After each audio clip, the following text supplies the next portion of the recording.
Howdy, my name is Ben Brown. I work in the College of Food, Agriculture, and Environmental Sciences at The Ohio State University, and this is my market outlook for the week of April 17, 2020. The theme for this week's outlook is related to the strong soybean crushing reports that we've seen throughout the marketing year of 2019-2020, but especially relative to the March 2020 National Oilseed Producers Association report, or NOPA, that was released on Wednesday, April 15th for the March 2020 crush report. When we dive into that NOPA report and look at soybean crush values of their members, which represent 95% of the soybean crush in the United States, they estimated, or they reported, that they crushed 181.374 million bushels of soybeans in the month of March. Now that breaks every record that we've had. It's a little over 6 million bushels more than our previous record, which was set in January of this year. We knew it was going to be big just based on our crush margins that we had been watching, and as you can see, soybean meal futures and soybean oil futures, and subtracting out whole soybean futures, that gets us our crush margin. And we had been seeing our highest crush values and crush margins since 2018, when we saw historic crush margins and large increases in the industry. The question now becomes, can we sustain this? Will we continue to see this high of crush values and crushed soybeans that then spawns another round of infrastructure investment? And we'll talk more about that here in just a second. But when we look at our NOPA report, 181.374 million bushels came about 6 million above our January report. And to signify just how strong 2019-2020 has been, out of the 7 months that we have reports for, 4 of the months have broken new records. So we had a new record in October, and then it was followed by a new record in December, January, and now March. So a pretty strong year for soybean crush as we move through the calendar year. The question now becomes, how does that translate into USDA estimates? USDA increased soybean crush 20 million bushels in their April WASDE report. If we take that NOPA estimate, and again, it only represents 95% of the processors in the United States, and we assume a constant relationship with the other processors, that gets us to 192.5 million bushels of soybeans processed in the month of March for all processors, and that's what we assume to come out in the USDA soybean report. That would give us a 7-month total for the marketing year so far of 1.265 billion bushels of soybeans crushed. Given the USDA estimate in the April WASDE of 2.125 billion bushels, we're at 60%, just under 60% of the way there. However, we need to assume, or we need to crush 859.5 million bushels for the remainder of the year, for the remaining 5 months. That would be an average 172 million bushels per month.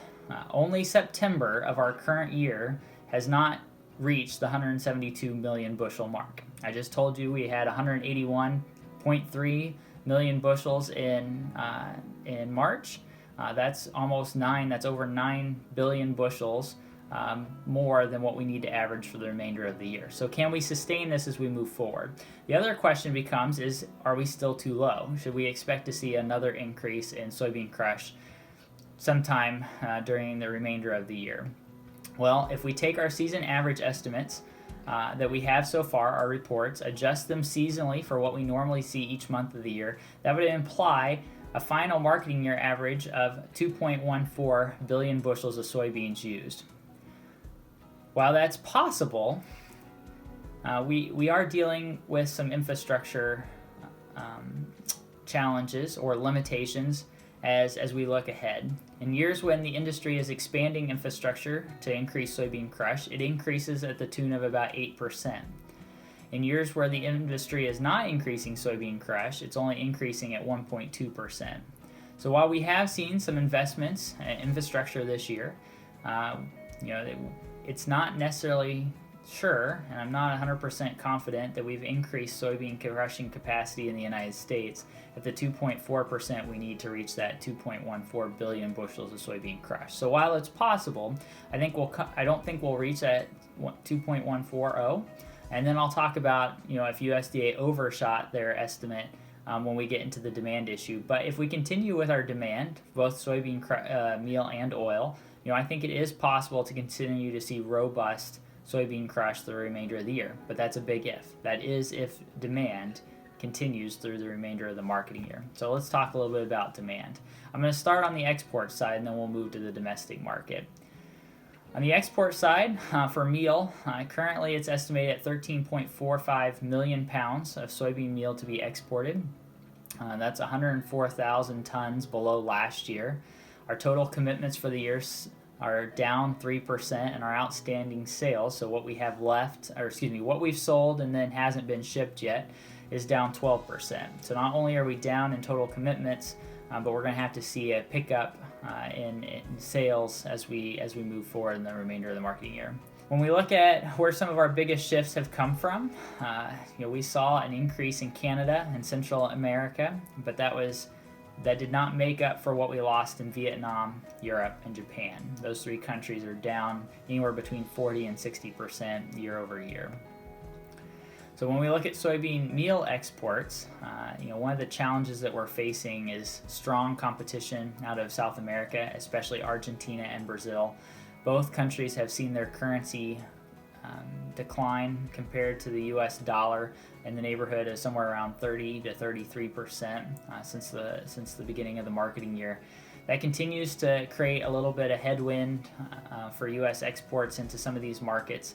Plus, with the challenges with coronavirus causing market disruptions around the globe, we continue to see challenges with soybean logistics. That was one of the reasons I think the March report that NOPA released was so strong, is that we did have some challenges in South America with their handling ability, their facilities closing down, and their ports not being able to get their meal shipped as a result of coronavirus. So that's one reason why I think the March report was as high. So I think we could potentially see a little bit softer soybean meal exports through the remainder of the marketing year, just given the fact that if the ports open up and we see trade moving along, we still do have the soft demand for soybean meal, and then U.S. competing with currencies like Argentina and Brazil they're cheaper and allow countries to buy more product at a cheaper amount, basically compared to the U.S. dollar. So let's look at soybean oil exports, and this is kind of the reverse of what we saw on the meal side. We saw extremely robust oil shipments after the first couple of weeks of the marketing year. We were a little bit slow coming out of 2018, 2019, but they picked up rapidly, and they've stayed at a robust pace throughout the remainder of the marketing year, and then elevated in the month of March. And so at 2.4 billion pounds of soybean oil exports, that's 40% over what we saw last year. We have outstanding sales at 64% year over year, so we have a lot of sales that still need to be shipped, and we hope that they're able to get shipped and we don't have transportation logistics, because that is an area of strong demand. One of the other challenges that we're seeing is that palm oil, which had come down in terms of world supply, is now cheap and being competitive globally, especially in the southeastern market. And so we have to compete now with palm oil as well. But even still, our 2019-2020 exports are 24% above what we saw last year. And I think we can continue to expect that our soybean oil exports are going to be above what we had last year.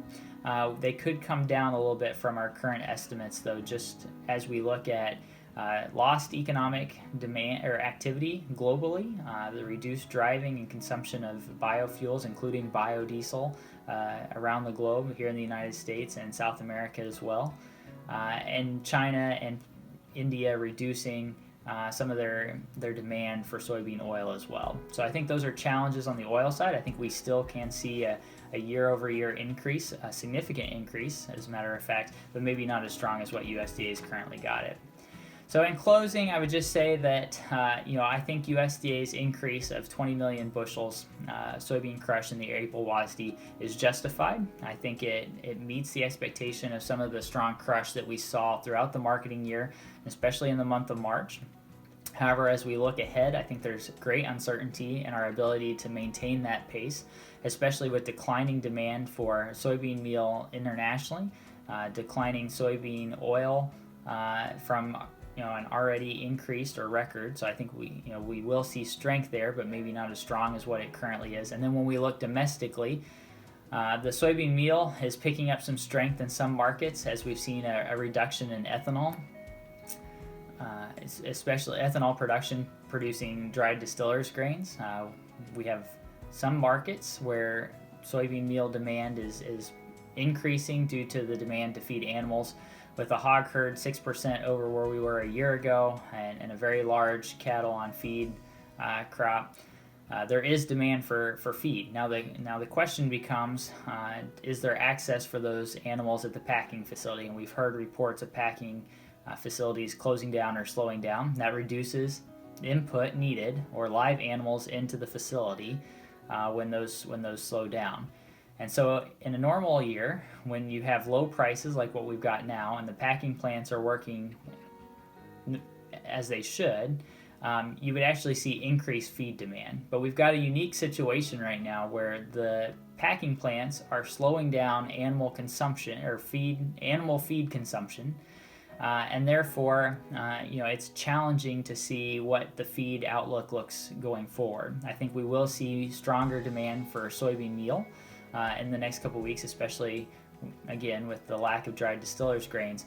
But it would pick up substantially if we could keep the packing facilities open, and again I say if because again we don't know when we're going to get back to driving again, but if ethanol continues to remain low and production is not creating dried distillers grains, then that creates a demand for soybean meal that then gets pumped into these animals as we or fed to these animals as we move them through the packing facility. So that would be my caution, is that normally with these low prices we see higher feed values, but again we have that challenge with the input into the packing, and so that's going to slow down some of our consumption as we move forward.